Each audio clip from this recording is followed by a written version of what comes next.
وأفوض أمري إلى الله إن الله بصير بالعباد حسبنا الله ونعم الوكيل نعم المولى ونعم النصير ولا حول ولا قوة إلا بالله العلي العظيم أعوذ بالله السميع العليم من الشيطان اللعين اللئيم الرجيم بسم الله الرحمن الرحيم الحمد لله الذي جعلنا من المتمسكين بولاية علي بن أبي طالب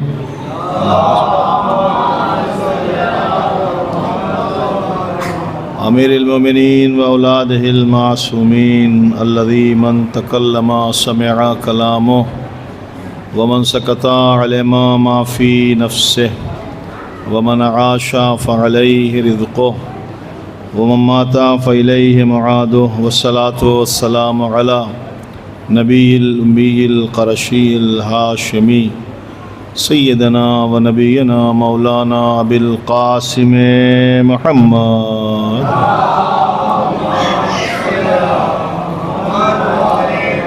وآله أهل بيته الطيبين الطاهرين المعصومين المظلومين المنتخبين المنتجبين الذين أذهب الله عنهم الرجس وطهرهم تطهيرا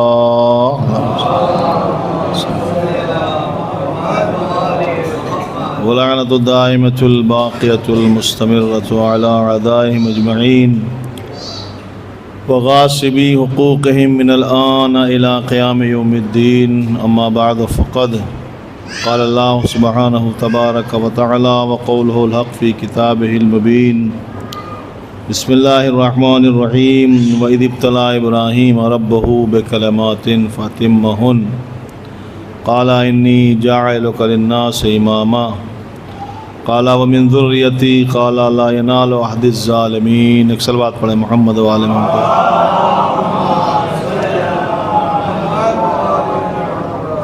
ایک ابتلا اور امتحان کا تذکرہ ہے اور ایک خلیل خدا کی بات ہے جس کو اللہ نے خود اپنی طرف سے خلیل کہا اور خود یہ کہا کہ ابراہیم ہمارے دوست ہیں اور ہمارے خلیل ہیں. رشتے کے جوڑنے میں کسی بڑی شخصیت سے رشتہ جوڑنا یہ ایک عام سلسلہ ہے، لیکن سب سے بہترین رشتہ وہ ہوتا ہے کہ کوئی بڑی شخصیت کسی چھوٹی شخصیت سے رشتہ جوڑے.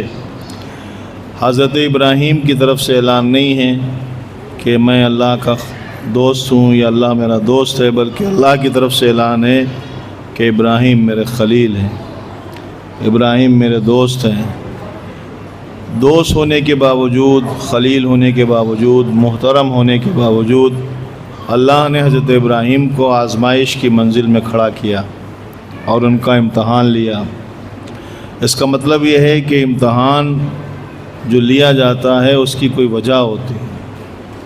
اس کی دو وجہ ہوتی ہیں، یا تو امتحان کسی بلندی کی طرف بڑھانے کے لیے لیا جاتا ہے، درجے کو آگے بڑھانے کے لیے، درجہ بلند کرنے کے لیے لیا جاتا ہے، یا آزمائش کے طور پر کبھی انسان کا امتحان ہوتا ہے. اور جتنے بھی انبیاء گزرے ہیں، جتنے بھی مرسلین دنیا میں آئے ہیں، ہر نبی کا امتحان ہوا. ایسا نہیں ہے کہ کوئی نبی بغیر امتحان کے، بغیر آزمائش کے دنیا سے گیا ہو.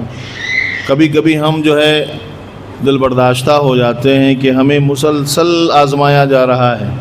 حضرت امام جعفر صادق علیہ السلام سے کسی نے پوچھا تھا کہ مولا کیا مومن کی بھی آزمائش ہوتی ہے؟ کیا مومن کو بھی آزمایا جاتا ہے؟ کیا اللہ مومن کا بھی امتحان لیتا ہے؟ تو امام نے مسکرا کے فرمایا کیا مومن کے علاوہ کوئی ہے کہ جو اس لائق ہو جس کا امتحان لیا جائے؟ اللہ کی نظر میں کیا مومن کے علاوہ کوئی اور ہے کہ جس کو اللہ منہ لگائے؟ اس لیے کہ قرآن مجید میں اللہ نے جب منافقوں سے بات کی تو یہ کہا قل یا ایھا المنافقون، اے نبی آپ منافقوں سے کہہ دیجئے. جب مشرکین سے بات کی تو قل یا ایھا المشرکون آپ کہہ دیجئے. جب کافروں سے بات کی تو قل یا ایھا الکافرون آپ کہہ دیجئے. کبھی ڈائریکٹ منہ نہیں لگایا، نہ کافروں کو منہ لگایا، نہ مشرکوں کو منہ لگایا، نہ منافقوں کو منہ لگایا، حتیٰ کہ مسلمانوں کو بھی نہیں، بلکہ جب بھی منہ لگایا تو یا ایھا الذین آمنوا، اے ایمان والو۔ ڈائریکٹ اگر کسی کو اللہ نے گفتگو کی ہے تو وہ ایمان والوں سے گفتگو کی ہے، اے ایمان والو۔ اور یہ میں اگر ترجمہ اس طرح کروں تو غلط نہ ہوگا، اے ایمان والوں کا مطلب ہے اے علی والو۔ ایمان وہیں پایا جاتا ہے جہاں جہاں علی پائے جاتے ہیں، اس لیے کہ وہ منبع ایمان ہے، کیونکہ پیغمبر نے فرمایا برد الایمان کلہ الی کفر کلہ، آج کل ایمان کل کفر کے مقابل میں جا رہا ہے۔ تو اللہ نے کبھی بھی کسی اور کو اس لائق نہیں سمجھا کہ اس کا امتحان لے۔ امام نے فرمایا مومن ہی اس لائق ہے کہ اس کو آزمائش کی منزل میں کھڑا کیا جائے۔ حضرت آدم کا سب سے پہلے امتحان ہوا۔ حضرت آدم جب پیدا ہوئے اس وقت ایک کمپٹیشن تھا، فرشتے اور حضرت آدم، فرشتے ورسز آدم۔ فرشتے یہ کہہ رہے تھے پروردگار ہم میں سے خلیفہ بنا۔ اعلان اللہ نے کیا کیا؟ وَإِذْ قَالَ رَبُّكَ لِلْمَلَائِكَةِ، اس وقت جب انسانیت کا سلسلہ نہیں تھا، ملائکہ تھے، تو اللہ نے ملائکہ سے کہا انی جاعل فی الارض خلیفہ، زمین پر خلیفہ بنانے والا میں ہوں۔ آپ سمجھے؟ ایک ترجمہ ہے میں زمین پہ خلیفہ بنانے والا ہوں، ایک ترجمہ ہے زمین پر خلیفہ بنانے والا میں ہوں۔ دونوں ترجموں میں فرق ہے۔ میں بنانے والا ہوں یہ خبر ہے، اور بنانے والا میں ہوں یہ دعویٰ ہے کہ میرے علاوہ کوئی خلیفہ نہیں بنا سکتا۔ ایک صلوات بھیج دیں محمد و آل محمد۔ انی جاعل فی الارض خلیفہ، جب اللہ نے یہ اعلان کیا۔ اچھا ایک بات یہاں پر رکتے ہوئے میں آگے بڑھوں کہ جب یہ اعلان ہوا کہ میں زمین پر خلیفہ بنانے والا ہوں، یہ اعلان یہی تو ہے نا، قرآن کی آیت یہی تو کہتی انی جاعل فی الارض خلیفہ، زمین پر خلیفہ بنانے والا ہوں۔ تو اس کا مطلب یہ ہے کہ جب تک زمین ہے، جب تک زمین ہے اس وقت تک اللہ کا خلیفہ ہے کہ نہیں ہے؟ جب تک زمین ہے اس وقت اللہ کا خلیفہ موجود ہونا ضروری ہے۔ اب آپ تاریخ خلافت اگر سمجھیں گے تو نہ جانے کب کی وہ خلافت ختم ہو گئی جو بندوں کی بنائی ہوئی تھی، اور جو اللہ نے خلافت بانٹی ہے وہ آج بھی پردے غیب میں باقی ہے۔ یہی ثبوت ہے کہ خدا بند کریم کی طرف سے خلافت ملتی ہے۔ ایک صلوات پڑھ دیں محمد و آل محمد۔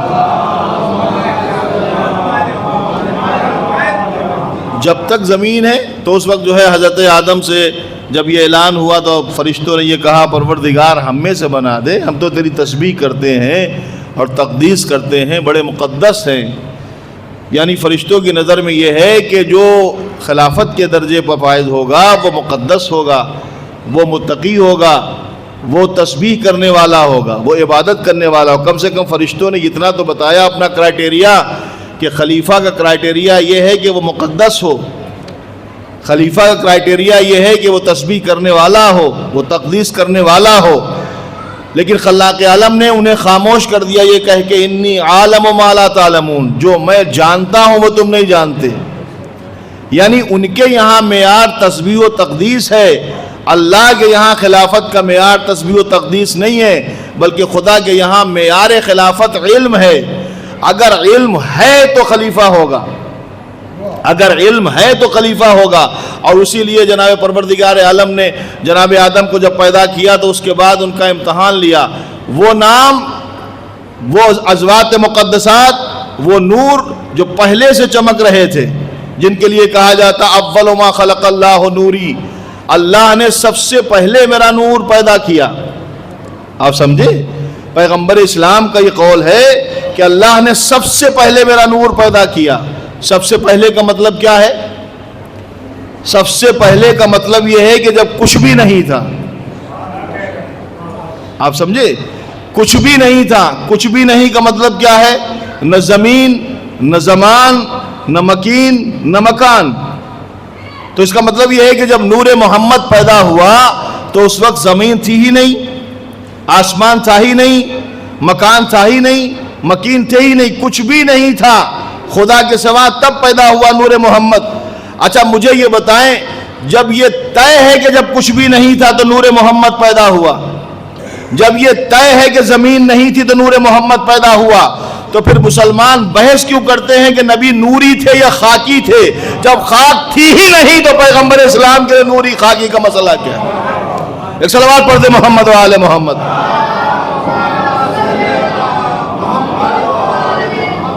جب تخلیق نور محمد ہوئی تو اس وقت خاک تھی ہی نہیں، خاک موجود ہی نہیں تھی، خاک پیدا ہی نہیں ہوئی، تو جو میٹیریل تھا ہی نہیں اس کے بارے میں بحث کیوں ہو رہی ہے؟ تو سب سے پہلے جو نام پیدا، اچھا دوسرا مسئلہ یہ ہے کہ جب یہ کہا جائے کہ وہ نور پیدا ہوا پھر اس کے بعد چرخ چہرم پہ چمک رہا تھا، تو جب پیدا ہوا تب تو چرخ بھی نہیں تھا۔ جب نور محمد پیدا ہوا تب آسمان تھا ہی نہیں، نہ پہلا نہ دوسرا نہ تیسرا نہ چوتھا نہ پانچواں نہ چھٹا نہ ساتواں، کوئی آسمان نہیں تھا۔ تو میں پروردگار سے پوچھے میرے مالک یہ بتا دے کہ نور محمد خلق تو کیا مگر نور کو رکھا کہاں؟ مکان تو پیدا نہیں ہوا، تو جب مکان پیدا نہیں ہوا تو نور محمد رکھا کہاں؟ چونکہ پیغمبر اسلام کا قول ہے کہ اللہ نے سب سے پہلے میرا نور پیدا کیا، تو یہ نہیں کہہ سکتے کہ جب پیدا کیا تو چرخ چہرم پہ چمک رہا تھا، چرخ چہرم تھا ہی نہیں۔ تو مالک تو بتا کہ نور محمد کو تو نے جب پیدا کیا تو جب مکان نہیں تھا تو اس کو رکھا کہاں؟ تو خلاق عالم کا جواب یہی آئے گا، میں نے ابتدا سے ہی نور محمد کو لامکان پیدا کیا، محتاج مکان اس لیے نہیں رکھا کہ جب 2 منٹ میں معراج کا واقعہ ہو جائے تو کوئی تعجب نہ کرے، نہ یہ زمانے کا محتاج ہے یہ نہ مکان کا محتاج ہے۔ صلوات پڑھ دے محمد و آل محمد۔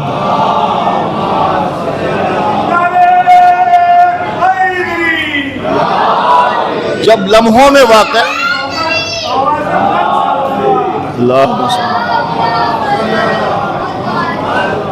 جب لمحوں میں معراج کے دفتر سامنے آئے اور معراج کی باتیں جب سامنے آئے اور معراج کے واقعات جن پہ کتابیں لکھی جائیں تو سینکڑوں ہزاروں جلدیں لکھی جائیں، تو اتنی کتابیں لکھی جائیں کہ اس کا لکھنے والا سمجھے کہ بھئی اتنا بڑا واقعہ ہوا، اتنی چیزیں اور لمحوں میں کیسے ہو گئیں، تو اس کی سمجھ میں آئے کہ نور محمد نہ مکان کا محتاج ہے نہ زمان کا محتاج ہے۔ اس لیے کہ جب یہ پیدا ہوا تو اس وقت زمانہ نہیں تھا، جب یہ پیدا ہوا گھڑیاں پیدا نہیں ہوئی تھیں۔ سورج اور چاند پیدا ہوگا تو گھڑیاں پیدا ہوں گی، بھائی چاند پیدا ہوگا تو تاریخ قمری ہوگی، سورج پیدا ہوگا تاریخ شمسی ہوگی، نہ تاریخ شمسی تھی نہ تاریخ قمری تھی، چونکہ یہ نور جب پیدا ہوا اس وقت کچھ تھا ہی نہیں۔ اور پھر جناب آدم کی تخلیق جب ہوئی تو اس وقت پروردگار عالم نے زمین پیدا کر چکا ہے۔ اب امتحان کی منزل میں آدم کو کھڑا کیا، فرشتوں کو بھی کھڑا کیا، چونکہ ابتدا سے فرشتے بھی جانتے تھے کہ کوئی ہے کہ جو خدا کے علاوہ ہے، اس لیے کہ جب اس نور کو پیغمبر اسلام خود فرماتے ہیں کہ فرشتوں نے تسبیح کرنا ہم سے سیکھا ہے، تقدیس کرنا ہم سے سیکھا ہے، اللہ کو پہچانتے نہیں اگر ہم نہ بتاتے۔ چونکہ جب انہوں نے دیکھا تسبیح و تحلیل کی آواز آتی ہوئی تو ہم سے سیکھا کہ تسبیح کیسے کرنا ہے۔ سب سے پہلے جب انہوں نے ہمارا نور دیکھا تو وہ سمجھے کہ ہم ہی اللہ ہیں، تو ہم نے کہا سبوح قدوس رب الملائکۃ والروح۔ ہم نے سبوح قدوس کی تسبیح پڑھی تو فرشتے سمجھے یہ نہیں، ان کے علاوہ کوئی اور خدا ہے۔ تو وہ جانتے تھے کہ کچھ ہے کہ جن کو ہم سے پہلے پیدا کیا گیا، تو کیا خدا سے پوچھا نہیں ہوگا کہ پروردگار یہ کون لوگ ہیں، یہ جن کو تو نے پیدا کیا ہم سے پہلے، آدم سے پہلے اور دنیا خلق ہونے سے پہلے، یہ کون ہیں؟ تو پہلے سے تعارف تھا کہ یہ کون ہیں، یہ ازواج مقدسات کون ہیں، لیکن انطباق نہیں تھا۔ نور پہلے بھی دیکھا تھا ملائکہ نے مگر انطباق نہیں تھا۔ حضرت آدم نے اور دونوں نے جب دیکھا اور کھڑے ہوئے تو پروردگار نے کہا اگر تم سچے ہو تو بتاؤ ان کے نام بتاؤ۔ تو فرشتے خاموش ہو گئے، کہا پروردگار ہم اتنا جانتے ہیں جتنا تو نے بتایا ہے، ہمیں اتنا ہی پتا ہے جتنا تو نے بتایا ہے، ہم صرف اتنا جانتے ہیں کہ کوئی مخلوق ہے کہ جس کے صدقے میں کائنات پیدا ہوئی، اور نام بھی ہمیں پتا ہے مگر یہ نہیں پتا کون سا کس کا نام ہے۔ پھر حضرت آدم سے کہا تم بتاؤ، تو حضرت آدم نے دیکھا، نور کو دیکھا، ایک نور دیکھنے کے بعد فرمایا یہ پہلا نور محمد کا ہے، دوسرا نور علی کا ہے، تیسرا نور فاطمہ کا ہے، چوتھا نور حسن کا ہے، پانچواں نور حسین کا ہے۔ انہوں نے انطباق کر کے نام بتائے تو خلاق عالم نے کہا میں پہلے ہی کہہ رہا تھا کہ جو میں جانتا ہوں وہ تم نہیں جانتے۔ تو اس کا مطلب یہ ہے کہ جناب آدم کا بھی امتحان ہوا، چند ناموں کو پروردگار عالم نے سامنے رکھا، ان کا امتحان لیا۔ حضرت نوح کا زمانہ آیا، کشتی بنا کے امتحان لیا۔ ابراہیم کا زمانہ آیا، نارے نمرودی میں بھیج کے امتحان لیا۔ موسیٰ کا زمانہ آیا، فرعون کے دربار میں امتحان لیا۔ آپ سمجھے کہ نہیں سمجھے؟ دریائے نیل کے ذریعے سے امتحان لیا۔ تو ہر ایک کا امتحان ہوا۔ عیسیٰ کا حواریوں کے ذریعے سے، نبی کا مختلف انداز سے امتحان ہوا۔ اور جب امتحان ہوتا ہے تو درجے ملتے ہیں، منزلیں ملتی ہیں۔ آدم تم کامیاب ہوئے صفی اللہ کہلاؤ گے، نوح تم کامیاب ہوئے نجی اللہ کہلاؤ گے، ابراہیم تم کامیاب ہوئے خلیل اللہ کہلاؤ گے، موسیٰ تم کامیاب ہوئے کلیم اللہ کہلاؤ گے، محمد عربی تم کامیاب ہوئے حبیب اللہ کہلاؤ گے، عیسیٰ تم کامیاب ہوئے روح اللہ کہلاؤ گے، علی تم کامیاب ہوئے ولی اللہ کہلاؤ۔ صلوات بھیج دے اللہم صلی اللہ۔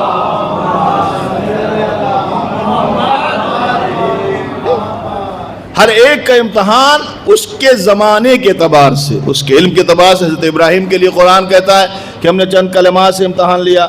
سب سے بڑا امتحان حضرت ابراہیم کا کب ہوا؟ جب وہ وقت تھا کہ سامنے بیٹھا ہوا مقابلے میں خدا کے، وہ کہہ رہا تھا کہ مجھے خدا مانو۔ حضرت ابراہیم دلیلیں دے رہے تھے کہ نہیں تو خدا نہیں ہو سکتا، میرا خدا وہ ہے کہ جو مردہ کو زندہ کرتا ہے، زندہ کو مردہ کرتا ہے۔ اس نے بھی ایسا کر دکھایا۔ جس کو سولی کا حکم تھا اسے آزاد کر دیا، جس کو آزادی دی ہوئی تھی اس کو قتل کر دیا۔ کہ دیکھا میں نے زندہ کو مردہ کر دیا۔ تو جناب ابراہیم مسکرائے، کہا کہ میرا خدا وہ ہے کہ جو سورج کو پچھم پورب سے نکالتا ہے، اگر تو ہے تو میں نے روک دیا، کہ میں نے نہیں کہا، آپ کہیے۔ جناب ابراہیم نے فرمایا کہ میرا خدا وہ ہے کہ جو سورج کو مشرق سے پورب سے نکالتا ہے، اگر تو خدا ہے تو پھر مغرب سے نکال کے دکھا۔ یہ دلیل ہے حضرت ابراہیم کی کہ اگر خدا ہے تو پھر مغرب سے سورج نکال کے دکھا۔ میں نے کہا ابراہیم ذرا آہستہ سے کہنا، کہیں نشیری قدم نہ پکڑ لیں، کہ اگر یہی دلیل ہے تو مسئلہ حل ہو جائے گا ہمارا۔ یہ دلیل ہے تو کہا اگر تو دکھا تو فبہت الذی کفر، کافر مبہوت ہو گیا۔ یہی وجہ ہے کہ جب پچھم سے انگلی کے اشارے سے علی نے سورج نکالا تو کوئی خدا نہ سمجھے، اس لیے 2 رکعت نماز پڑھی، اس لیے 2 رکعت نماز پڑھی تاکہ دنیا جانے کہ دیکھو اگر ہم خدا ہوتے تو پھر نماز کس لیے پڑھتے۔ اس کی وجہ یہ ہے، یہ پاور دکھانا تھا، کیونکہ آپ کو پتا ہم میں اور معصومین میں فرق کیا ہے۔ ہم غیر معصوم ہیں، ہمارے لیے اور معصومین کے لیے ایک فرق، ظریف سا فرق ہے۔ جو مسائل شریعت کے ہمارے پاس ہیں ان میں 2 حکم ہوتے ہیں، ایک حکم اولی ہوتا ہے اور ایک حکم ثانوی ہوتا ہے۔ ہمارے لیے اگر حکم اولی پہ عمل کرنا ممکن نہ ہو تو حکم ثانوی پہ عمل کر سکتے ہیں۔ حکم اولی پہ اگر عمل کرنا ممکن نہ ہو تو حکم ثانوی پہ عمل کر سکتے ہیں۔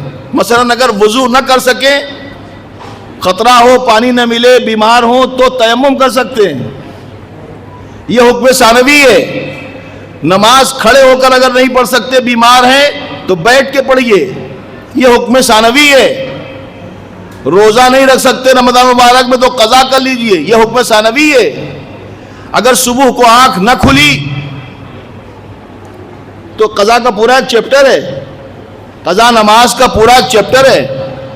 یہ پورا چیپٹر کیوں ہے، یہ باب کیوں پیدا کیا گیا؟ اس لیے کہ ممکن تھا، اگر ناممکن ہوتا تو یہ باب نہ ہوتا۔ ہمارے یہاں ممکن تھا کہ نمازیں قضا ہو سکتی ہیں، بھئی یہی تو مسئلہ ہے۔ کسی ایک بڑی شخصیت کا ایک جملہ مجھے یاد آتا ہے، انہوں نے کہا کہ اگر قیامت کے دن خداوند کریم خود فیصلہ کرنے بیٹھے گا اور خود منبر لگا کے قضاوت کرے گا اور ہم سے سوال و جواب کرے گا تو ہمارے پاس جواب ہے مگر مشکل یہ ہے کہ اس نے قیامت کے سارے مراحل اپنے ہاتھ میں نہیں رکھے. حضور خطیب مرتبہ حضرت احمد مجتبی محمد مصطفیٰ صلی اللہ علیہ وآلہ وسلم آپ یہ فرماتے ہیں کہ جب روز محشر ہوگا تو خلاق عالم داروغہ جہنم سے کہے گا جہنم کے 7 طبقات کو روشن کر دے. 7 طبقات روشن کرے گا. جنت کے جو دربان ہیں ان سے کہے گا جنت کے 8 دروازوں کو سجا، 8 طبقات کو سجا دے. ساری جنت کو سجا دیا جائے گا.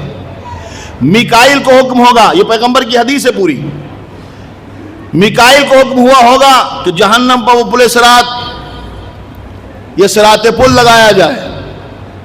وہ پل بچھائیں گے اس کے اوپر. اس کی کیفیت یہ ہوگی کہ جب وہ بچھایا جائے گا تو اس کی 7 چوکیاں بنائی جائیں گی، چیک پوسٹ. اور ایک چیک پوسٹ سے دوسرے چیک پوسٹ کی دوری 70,000 گز کی کلومیٹر کی ہوگی، مائل کی. 70,000 مائل کی دوری ہوگی. 1 مائل ہوتا ہے 3.5 کلومیٹر کا، بلکہ اس میں تو مائل نہیں فرسخ ہے، روایت میں فرسخ ہے. 1 فرسخ ہوتا ہے 3.5 مائل کا، اور 1 مائل ہوتا ہے 1.6 کلومیٹر کا. تو 70,000 فرسخ کی دوری ہوگی. اتنی دوری ایک چیک پوسٹ سے دوسرے چیک پوسٹ کی طرف ہوگی. کتنے چیک پوسٹ لگائے جائیں گے؟ 7. اور خوشی کی اور مزے کی بات یہ ہے کہ ان میں سب سے پہلا چیک پوسٹ ولایت علی مرتضیٰ کا ہوگا. صلوات بھیجے محمد و آل محمد.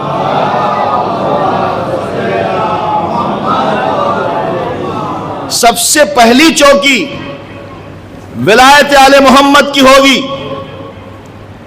اس سے 70,000 فرسخ دوری پر دوسری چوکی لگائی جائے گی. یہ نماز کی چوکی ہوگی. اس سے 70,000 فرسخ دوری پہ زکوٰۃ کی چوکی. اس کے بعد روزے کی چوکی اتنے ہی دوری پہ چیک پوسٹ. اس کے بعد روزے کے بعد حج کی چوکی، پھر اس کے بعد جہاد کی چوکی، پھر اس کے بعد عدل کی چوکی. یہ اتنی دوریوں پہ لگائی جائیں گے. سب سے پہلی چوکی کون سی ہے؟ ولایت اہل بیت. یہ پیغمبر نے فرمایا تفسیر قرآن کے حوالے سے. جو قرآن میں سورہ صافات میں وہ آیت ہے نا وَقِفُوهُمْ إِنَّهُمْ مَسْئُولُونَ، انہیں پکڑو، انہیں روکو، ان سے بھی کچھ پوچھنا ہے.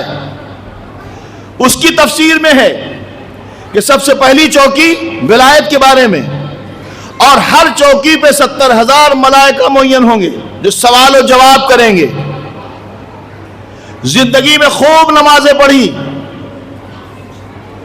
زندگی میں ہر سال روزہ رکھا، کوئی روزہ نہیں چھوٹا، ڈھیر ساری نمازیں، ڈھیر سارے روزے، اور جتنا موقع ملا حج کیے، زکوٰۃ بھی دی اور جہاد بھی کیا. حالانکہ جس جہاد کے آج کل معنی بدل گئے ہیں. ہم سے کسی نے لندن میں پوچھا تھا مولانا صاحب ہمارے اوپر آج کل جہاد کے بارے میں کیا حکم ہے؟ تو ہم نے کہا آج کے دور میں جہاد اکبر واجب ہے آپ پر. جہاد اصغر ساقط ہے. جہاد اصغر کے لیے نبی امام کی اجازت ضروری ہوتی ہے. نبی امام سامنے ہے نہیں تو جہاد اکبر کیجئے. جہاد اکبر ہوتا ہے اپنے نفس سے جہاد، برائیوں سے لڑیے. ایک صلوات بھیجے محمد و آل محمد.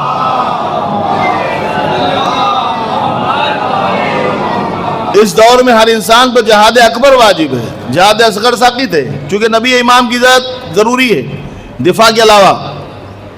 جہاد کیا، شریک ہوئے جہاد میں، زکوٰۃ ادا کی، زندگی میں بہت سارے خیرات کیے. لیکن جب پہنچے نماز کا سوال ہوگا نا، پوچھا جائے گا رکھ دی پروردگار اتنی ساری نمازیں پڑھی ہیں، روزہ اتنا سارا لے کے آئے ہیں، مگر پہلے نماز تک پہنچے تو صحیح. سب سے پہلے تو ولایت پر اٹکیں گے.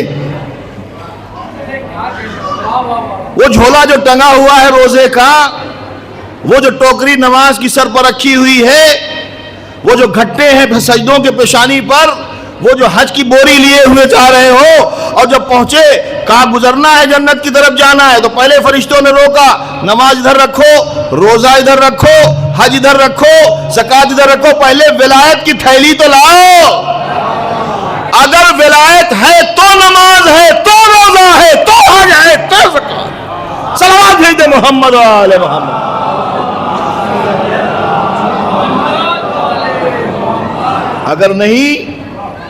اگر نہیں تو پھر آگے بڑھیں گے ہی نہیں۔ بھائی نماز تو جب پوچھی جائے گی جب اس تک پہنچیں گے، اس چیک پوسٹ پہ جب پہنچے ہی نہیں تو کیسے ہوگا؟ پہلے چیک پوسٹ پہ پھنس گئے نا۔ اور قرآن نے دوسری آیت بھی بیان کی ہے، وَقِفُوهُمْ إِنَّهُمْ مَسْئُولُونَ، انہیں روکو، ان سے کچھ پوچھنا ہے۔ اس کے بعد دوسری آیت ہے مَا لَكُمْ لَا تَنَاصَرُونَ، جنہیں تم نے پیر مانا تھا انہیں بلایا جائے گا۔ کیا ہو گیا آج تمہیں؟ ان مریدوں کی مدد تو کیجئے۔ تو پیر کہیں گے ہم خود ہی پھنسے ہوئے ہیں، ہم کہے کس کی مدد کر پائیں گے، ہمیں تو خود ہی مدد کی ضرورت ہے۔ اسی لیے کسی ایسے کا دامن پکڑے جو دنیا میں بھی مددگار ہو، آخرت میں مددگار ہو۔ وہ کوئی نہیں، ایک ہی ہے جس کا نام علی مشکل کشا ہے۔ صلوات بھیج محمد و آل محمد۔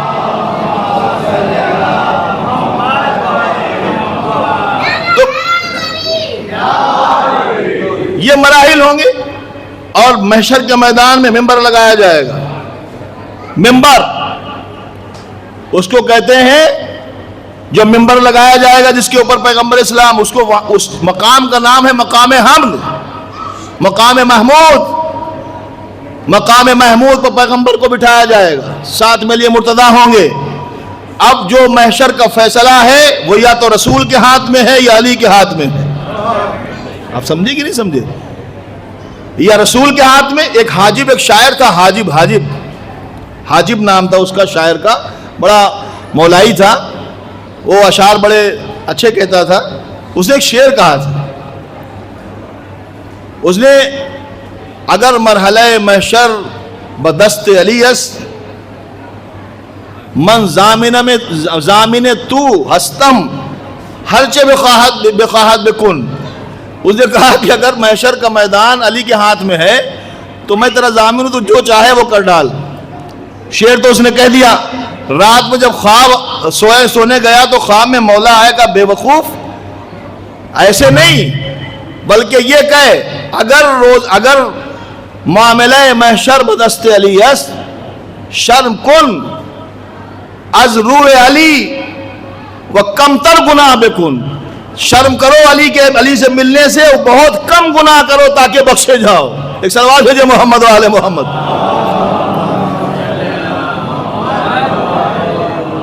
یہ مراحل میں اس لیے کہہ رہا ہوں، اب چونکہ آپ کو پتا ہے، سب جانتے ہیں کہ قیامت کے دن جو ہے وہ سورج سوا نیزے پہ ہوگا۔ سوا نیزہ اس سے بھی نیچا ہوتا ہے نا، نیزہ کتنا بڑا ہوتا ہے، وہ لاٹھی جو دیکھی نا اسی پہ نیزہ کبھی دیکھا ہوگا آپ نے، 10 فٹ کر لیجئے آپ، 10 فٹ کا نیزہ ہے، سوا نیزہ 12.5 فٹ، 12.5 فٹ کی اونچائی پہ سورج ہوگا۔ ابھی تو ڈوبا ہوا سورج، تو یہ حال ہے پسینے کا۔ تو وہاں سایہ ڈھونڈیں گے نا، کہاں ہے سایہ؟ قیامت کے دن سایہ ملے گا کہاں؟ پوچھے پیغمبر سے، یا رسول اللہ کوئی سایہ ہوگا؟ تو نبی نے کہا ایک سایہ ہوگا، کاہے کا؟ لوائے حمد کا۔ ایک علم اٹھایا ہوا ہوگا، اسی کا سایہ ہوگا، اور وہ علم علی کے ہاتھ میں ہوگا۔ جو دنیا میں علم سے گھبراتے ہیں تو محشر میں کہاں سائے میں جائیں گے؟ صلوات پڑھ دے محمد و آل محمد۔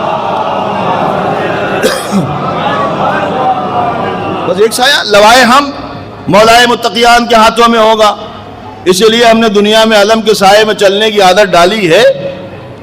صبر کے ضبط کے احساس کے سائے میں چلو، ایک لمحہ بھی نہ تم یاس کے سائے میں چلو، وقت کی دھوپ تمہیں چھوڑ کے ہٹ جائے گی، پرچم حضرت عباس کے سائے میں چلو۔ چلتے رہتے تو کہتے ہیں وہ علامہ کہ اگر وہ ان کا جملہ ہے، کہتے ہیں اگر خدا کا خود بیٹھتا وہاں فیصلہ کرنے کے لیے، پوچھتا نماز پڑھی تھی، اگر پوچھتا روزہ رکھا تھا، اگر پوچھتا حج کیا تھا، اگر ہم سے خدا پوچھتا تو ہمارے پاس جواب تھے۔ چونکہ مرحلہ محشر خدا نے اپنے ہاتھ میں نہیں لیا، شفاعت کے منزلیں مقام محمود پر کسی اور کو بٹھایا ہے۔ کا سوال کرتا اگر خدا تمہارے پاس جواب تھا، کیا جواب تھا؟ کہتا نماز صبح پڑھی؟ ہم کہتے نہیں پروردگار سو گئے تھے اٹھے نہیں. تو وہ کہتا کیسے سو گئے؟ تو ہم کہتے تجھے کیا پتا نیند کیا ہوتی ہے، تجھے کبھی نیند آتی تو پتا چلتا. نہیں سمجھے آپ؟ پروردگار نیند کے کیا مزے ہوتے تجھے کیا پتا، تو سوتا ہی نہیں ہے. تجھے کبھی نیند آتی تو تجھے پتا چلتا کہ نیند کے مزے کیا ہوتے ہیں. جب سہانی صبح کی نیند ہوتی ہے جواب ہو جاتا کہ نہیں ہو جاتا؟ روزہ رکھا تھا کہ پیاس بہت لگتی تھی، بھوک بہت لگتی تھی، نہیں رکھ پائے. کیوں نہیں رکھا؟ کہ بھوک لگتی تھی. کیسے بھوک لگتی تھی؟ کہ تجھے کیا پتا، تو نے کبھی کچھ کھایا پیا ہو تو معلوم ہو. تجھے تو بھوک لگتی ہی نہیں ہے، تو تھکتا ہی نہیں ہے.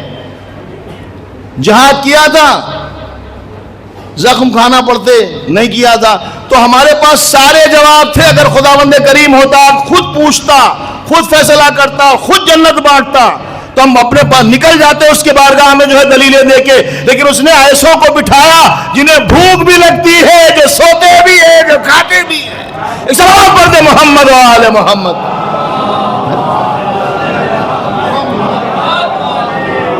جن کے یہاں کھانا بھی ہے بلکہ خود کھاتے ہی نہیں ہیں، روٹیاں بانٹتے بھی ہیں.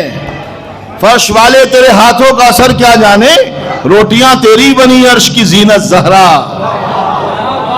جو بانٹتے بھی ہیں، جنہیں بھوک بھی لگتی ہے، جو تھکتے بھی ہیں. اب وہ کہیں گے کہ نماز صبح پڑھی تھی، تو آپ نہیں کہہ سکتے کہ سو گئے.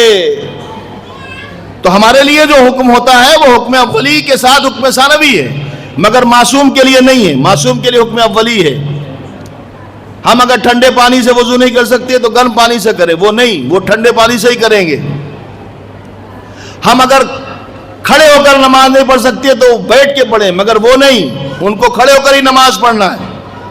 آپ تاریخ میں پڑھیں گے کربلا سے شام تک جناب زینب نے بیٹھ کے نماز پڑھی ہے، سید سجاد نے بیٹھ کے نماز نہیں پڑھی ہے. معصوم کے لیے حکم ثانوی نہیں ہے، سیدہ کے لیے ہے. شکستہ پہلو ہونے کے باوجود کھڑے ہو کر نماز پڑھتی تھی. حسن مجتبیٰ کا قول ہے کہ ٹھنڈے پانی سے وضو کرتی تھی. ہمارے لیے حکم ہے کہ اگر نماز نہ پڑھ پائے اور نماز قضا ہو جائے تو قضا پڑھے. آل محمد کے لیے حکم نہیں ہے، ان کو اول وقت نماز پڑھنا ہے. اور اگر خدا نہ خواستہ لیٹ ہو جائے تو سورج کو پلٹا کر اول وقت پر لا کے نماز پڑھے. صلوات دے محمد و آل محمد. یہ پاور ان کو دیا گیا ہے، یہ پاور ان کے پاس ہے. اللہ کے عالم کہتا ہے کہ ہم نے امتحان لیا، آدم کا امتحان لیا، نتیجے میں ان کو ہم نے صفی اللہ بنایا. ابراہیم کا امتحان لیا، خلیل اللہ بنایا. اور ابراہیم کے امتحان کیسے لیا گیا؟ کہا میرا پروردگار پورب سے سورج نکالتا ہے تو پچھم سے نکال. اس نے کہا کہ فبہت الذی کفر، کافر مبہوت ہو گیا، نہیں کر پایا. جب نہیں کر پایا تو کفر کے پاس ایک ہی ہتھیار ہوتا ہے کہ جب اس کے پاس جواب نہیں ہوتا تو مار دو. اس کے پاس کوئی جواب نہیں ہوتا تو ان کو کرتے کہ اس کو ختم کر دو تاکہ یہ رہے نہیں. تو کہا اچھا تمہارا خدا دیکھتے کیسے بچاتا ہے. آگ جمع کی، سب جانتے ہیں حضرت ابراہیم کو آگ میں پھینکا گیا. اچھا مسلمانوں سے پوچھیں، مسلمانوں سے پوچھیں، سارے مسلمان اکٹھا ہوں، ان سے پوچھیں اچھا یہ ذرا یہ بتائیں کہ نمرود کے بارے میں کیا خیال ہے؟ نمرود کے بارے میں کیا خیال ہے؟ کیا مطلب؟ کہ اچھا ہے کہ برا ہے؟ ارے کیسی باتیں کرتے ہیں مولانا. نمرود لعنتی ہے، ملعون ہے. کیوں بھائی نمرود ملعون کیوں ہے؟ کہا نمرود ملعون اس لیے ہے کہ اس نے ایک معصوم کو جلانے کی سازش کی تھی، معصوم کے لیے آگ و لکڑیاں جمع کی تھی، تو نمرود ملعون ہے. ہم نے کہا اصول اپنا باقی رکھنا، بدلنا نہیں. اگر کوئی کسی معصوم کو جلانے کے لیے سازش کرے تو ملعون ہے. اگر نمرود ملعون ہے تو وہ بھی ملعون ہے جنہوں نے سیدہ کے گھر پر لکڑیاں جلائی. صلوات بھیجے محمد و آل محمد.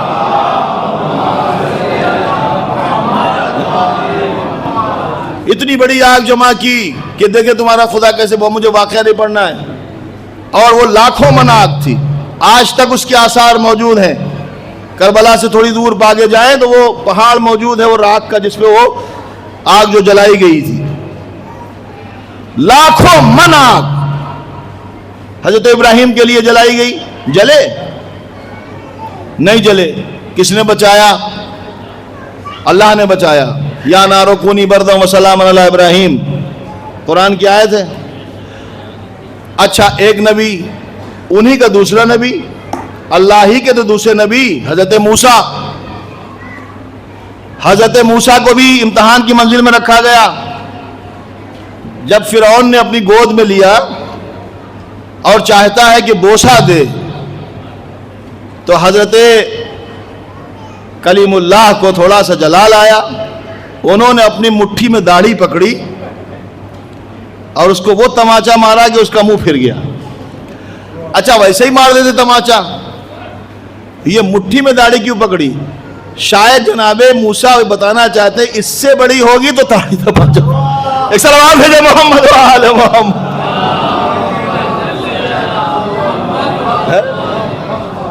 یہ اس کی میعاد بھی بتا دی اور ایک دیا اس کو. اب جب اس کو پڑھا تو اس کا جو ہے فرعون کا چہرہ گھوم گیا اور پریشان ہو گیا کہ بھائی اس بچپنے میں اتنی زوردار تماچا، یہ تو کوئی معمولی بچہ نہیں ہے جس کی تلاش میں ہم تھے، وہی بچہ لگتا ہے مجھے. اب اس کا دماغ جو خراب ہوا تو اس نے کہا امتحان لیں گے. تو کسی نے مشورہ دیا، بلکہ خاص طور سے جو زن فرعون مومنہ تھی، جو آسیہ نے، جناب آسیہ سلام اللہ علیہا نے کہا کہ آپ جو ہے ایسی بیکار کی باتیں کرتے ہیں، آپ امتحان لے لیجئے. کیسے؟ کا ایک تشت میں آگ رکھیے اور ایک تشت میں لال جو یاقوت ہوتے ہیں، لال اس کی طرح، آگ کے انگارے کی طرح رکھ دیجئے. اگر یہ معمولی بچہ ہوگا تو آگ کی طرف بڑھے گا چونکہ وہ زیادہ روشن ہے، اور اگر یہ خاص بچہ ہوگا تو آگ کی طرف نہیں جائے گا، لال اٹھائے گا. اس کی سمجھ میں آ گیا، اس نے 2 تشت منگائے، ایک میں لال بھرے ہوئے تھے اور ایک میں آگ کے انگارے تھے. حضرت موسیٰ کو چھوڑ دیا. اور سچی بات یہ ہے کہ جناب موسیٰ تو نبی تھے، ان کو پتا تھا لال کیا ہیں اور آگ انگارے کیا ہیں. وہ آگے بڑھے اور جیسے ہی وہ لال کی طرف ہاتھ بڑھانے لگے، جبرائیل اوپر سے تشریف لائے اور کہا موسیٰ حق چھپا لیجئے، بچہ بن جائیے، حقیقت کو چھپا لیجئے، بچہ بن جائیے. مصلحت الہی ہے کہ بچہ بن جائیے. اور ہاتھ جو ہے ان کا آگ کی طرف بڑھ گیا. اچھا یہ بتائے، اللہ نے حکم دیا تھا جبرائیل کو، یہ خود ہی آ گئے تھے کہ حق کو چھپا لیجئے، اور موسیٰ کو کہہ رہے ہیں کہ آپ حق کو چھپا لیجئے. کیوں کہا؟ جان کا خطرہ تھا نا. تو اس کا مطلب ہے کہ جان کا جب خطرہ ہو تو حق کو چھپانا چاہیے. حق کو چھپا سکتے ہیں، جناب موسیٰ نے بھی ایسا کیا ہے. اور جب ایسا کیا جناب موسیٰ نے تو اس چھپانے کا نام ہی تقیہ ہے، تو پھر تقیہ حرام کہاں سے ہو گیا؟ ایک صلوات بھیجے محمد و آل محمد کو.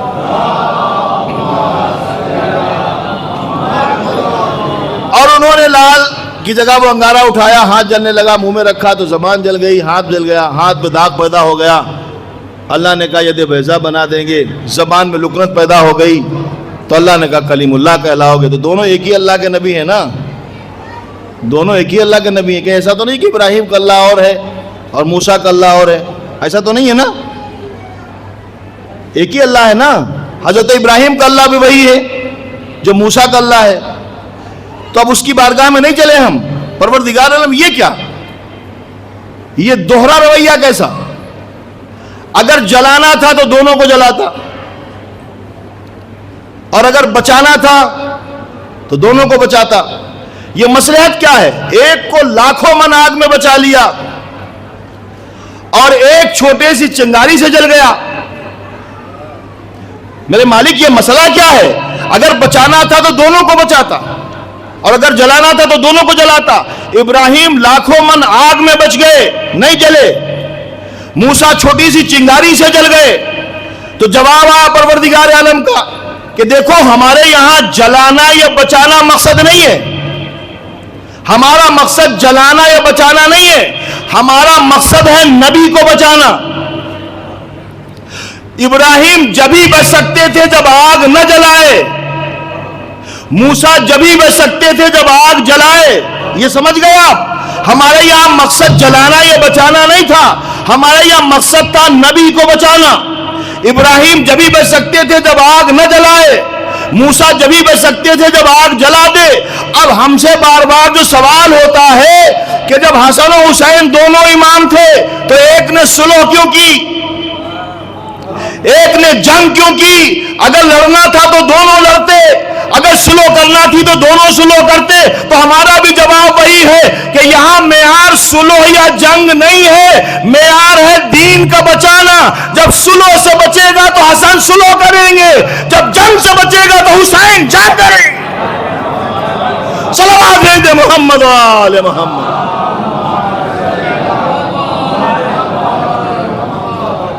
تو پروردگار عالم نے وہ چند کلمات کے ذریعے فاتمہن، اور جب ان کلمات کو مکمل کر دیا، اچھا اس کی تفسیر ہے بڑی کہ اس کلمات پورے کر دیے تو اللہ نے کہا قال انی جاعلک للناس اماما۔ آپ سمجھے؟ دیکھیے پہلی بات میں نے کہی تھی جہاں سے شروع ہوا تھا، اب یہ آخری بات جہاں پہ ختم کر رہا ہوں۔ پہلی بات انی جاعل فی الارض خلیفہ، میں زمین پر خلیفہ بنانے والا ہوں۔ تو جب تک زمین ہے اللہ کا خلیفہ ہونا چاہیے، ڈھونڈیے تلاش کیجیے آپ کی منزل ہے۔ یہاں کیا کہہ رہا ہے؟ انی جاعلک للناس اماما، ہم لوگوں کے لیے امام بنا رہے ہیں۔ تو جب تک لوگ ہیں اس وقت تک امام ہونا چاہیے، جب تک لوگ موجود ہیں اس وقت تک امام ہونا چاہیے۔ اور امام کو ہونا اس لیے بھی ضروری ہے کہ قیامت میں اللہ خلیفہ کے ساتھ نہیں بلائے گا، امام کے ساتھ بلائے گا۔ صلوات پڑھ دے محمد و آل محمد۔ اور اتنا پیارا لفظ ہے یہ لفظ خلیفہ، قرآن میں آیا ہے کہ جب اللہ نے پہلا نبی بنایا اس کے لیے لفظ خلیفہ استعمال کیا، انی جاعل فی الارض۔ کتنا خوبصورت لفظ ہے، مگر آج اتنا بدنام ہو گیا ہے کہ ہر کاٹ چھاٹ کرنے والے کو خلیفہ کہتے ہیں، بال کاٹنے والا خلیفہ، کپڑا کاٹنے والا خلیفہ ہے کہ نہیں؟ ہر کاٹ چھاٹ کرنے والے کو خلیفہ کہتے ہیں۔ یہ خلیفہ اتنا بدنام کیسے ہو گیا؟ جب اتنا پیارا لفظ ہے تو یہ آج اتنا بدنام کیسے ہو گیا؟ اور آپ کو سمجھانا بہت آسان ہے چونکہ آپ اسی دور کے ہیں۔ ابھی 2019-20 میں آپ نے دیکھا ایک انگلش کا لفظ ہے پازیٹیو، پازیٹیو ہے نا، وی پازیٹیو۔ جب کورونا آیا تھا تو اگر آپ کسی سے کہتے وی پازیٹیو تو کیا حال ہوتا؟ اتنا اچھا لفظ بدنام کیسے ہوا؟ لوگ اپنے پاس آپ کے پاس کھڑے ہوتے نہیں، وی پازیٹیو کیسے بدنام ہوا؟ اتنا خوبصورت لفظ انگلش کا کرونا کے ذریعے بدنام ہوا۔ جس طرح وی پازیٹیو کو کرونا نے بدنام کیا اسی طرح سقیفہ نے خلیفہ کو برباد کیا۔ صلوات پڑھ دے محمد و آل محمد۔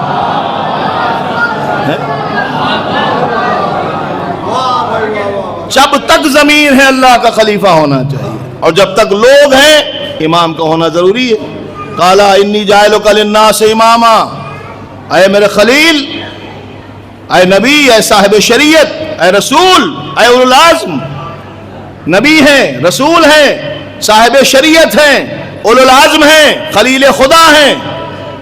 اتنے عہدے ہونے کے باوجود جیسے ہی لفظ آئی انی جاعلک للناس اماما، میں نے آپ کو امام بھی بنایا لوگوں کے لیے، تو فوراً آواز دی ومن ذریتی، قال ومن ذریتی، پروردگار میری ذریت میں رہے گا، میرے بچوں میں رہے گا۔ بڑا خیال تھا حضرت ابراہیم کو اپنی ذریت کا۔ دعا ہے قرآن مجید پڑھ کے دیکھیں، اس میں پروردگار مجھے اور میری ذریت کو اصنام کی پرستش سے محفوظ رکھنا، یعنی کبھی بھی میری ذریت میں کسی کافر کو نہ رکھنا، کسی مشرک کو نہ رکھنا۔ یہ جناب ابراہیم کی دعا ہے، اور مجھے بتائیں کیا ابراہیم کی دعا قبول ہوئی کہ نہیں ہوئی؟ حضرت ابراہیم نے جب کہا کہ میری ذریت میں کوئی مشرک نہ ہو پروردگار، اللہ نے کہا میں نے طے کر لیا تمہاری ذریت میں کوئی مشرک نہیں ہوگا، کوئی اصنام کی پرستش نہیں کرے گا۔ ابراہیم کی دعا قبول ہے۔ اسی لیے خطبہ نکاح پڑھتے وقت حضرت ابو طالب نے کہا الحمدللہ الذی جعلنی من ذریت ابراہیم، تمام تعریفیں اس اللہ کے لیے ہیں جس نے ابو طالب کو ابراہیم کی ذریت میں قرار دیا۔ یہ اعلان ایمان نہیں تو پھر اور کیا ہے؟ صلوات پڑھ پر محمد و آل محمد. قالا ومن ذریتی قالا لا ینال عہد الظالمین. ذریت میں رہے گا مگر ظالم کو یہ عہدہ نہیں ملے گا. اگر کوئی ظالم ثابت ہو جائے گا امام نہیں ہو سکتا، فاسق ہوگا امام نہیں ہو سکتا، مشرک ہوگا. اب میرے پاس ٹائم نہیں ہے، میں اس کی دلیلیں پیش نہیں کر سکتا. آپ تاریخ میں خود ہی دیکھیں، مشرک امام نہیں ہو سکتا، ظالم امام نہیں ہو سکتا، جاہل امام نہیں ہو سکتا. یوں تو کوئی بھی بن جائے، لیکن جو امام اللہ کی طرف سے ہوتا ہے وہ امام کہ جس کو قیامت کے دن کھڑا کیا جائے گا اور لوگوں کو اس کے ساتھ بلایا جائے گا. کسی نے پوچھا تھا پیغمبر اسلام سے، خلیفہ ثانی نے یا خلیفہ اول نے پوچھا تھا، یا رسول اللہ وہ قیامت والا امام کون ہے؟ یا رسول اللہ وہ قیامت والا امام کون ہے؟ نبی خاموش ہے، کوئی جواب نہیں دیتے. ایک بار، دو بار، چار بار پوچھتے گئے. اتنے میں دیکھا سامنے سے علی مرتضیٰ تشریف لا رہے ہیں. علی کو آتے ہوئے دیکھا تو پیغمبر نے فرمایا دیکھ بھی رہے ہو اور پوچھ بھی رہے ہو. صلوات بھیج دے محمد و آل محمد. تو مرحلہ محشر کا ہے. محشر میں کس کے ساتھ جانا ہے، کس کے پیچھے کھڑے ہونے میں فخر محسوس ہوگا.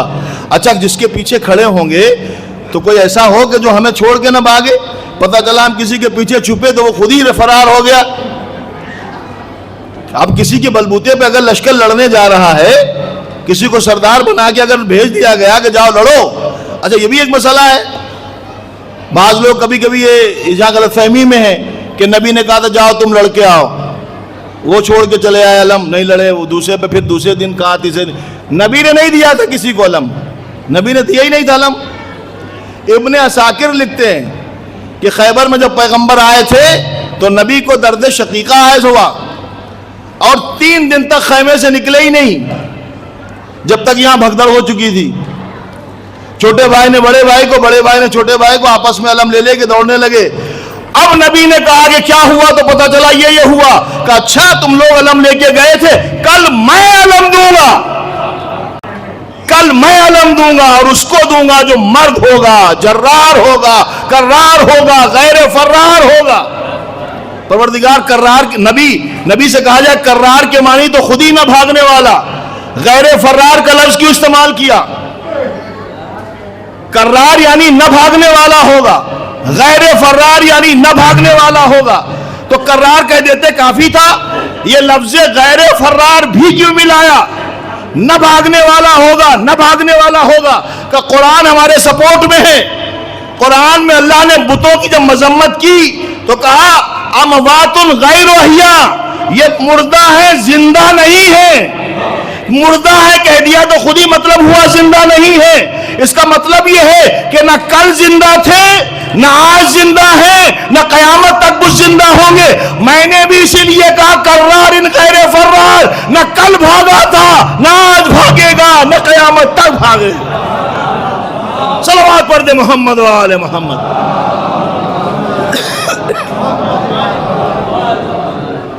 تو اب اس کے ساتھ میں ہو کہ جو یہ کہہ رہا ہو کہ آؤ ہم تمہاری مدد کریں گے اور ہم تمہاری شفاعت کریں گے. امام جعفر صادق علیہ السلام نے فرمایا ہم تمہاری شفاعت کریں گے مگر محشر میں. لیکن ایک بات یاد رکھنا، قبر کا انتظام کر کے خود آنا ہے، برزخ کا انتظام کر کے خود آنا ہے. کیا مطلب؟ کا عقائد اچھے رکھ کے لانا، جو سوال کیے جائیں گے ان کا جواب لے کے آنا. اللہ کون ہے، نبی کون ہے، کتاب کا کیا ہے، دین کیا ہے، اور اس کے بعد امام کسے مانتے ہو. اگر یہ عقیدہ گڑبڑ ہوگا تو میں مدد نہیں کر سکتا. امامت کا عقیدہ رکھ کے آنا، کیونکہ قبر میں پوچھا جاتا ہے نا من امامک، کون ہے تمہارا امام. تو اگر کسی نے کسی ایرے غیرے کا نام لے بھی لیا تو فرشتوں نے کہا بلاؤ. تو جب کہا بلاؤ تو کہاں سے آئیں گے؟ اور ہم تو اسی لیے ایسے کو مان کے جاتے ہیں. فرشتوں نے کہا بلاؤ، ہم کہا بلاؤ کہ خود ہی سرانے بیٹھے ہوئے. ایک صلوات بھیجے محمد و آل محمد. چونکہ اِسال ثواب کی مجلس سے ایک مرحوم کے اِسال ثواب کی، اور امام خود فرماتے ہیں جتنی بار میری زیارت کوئی کرتا ہے اتنی بار میں اس کی قبر میں زیارت کے لیے آتا ہوں.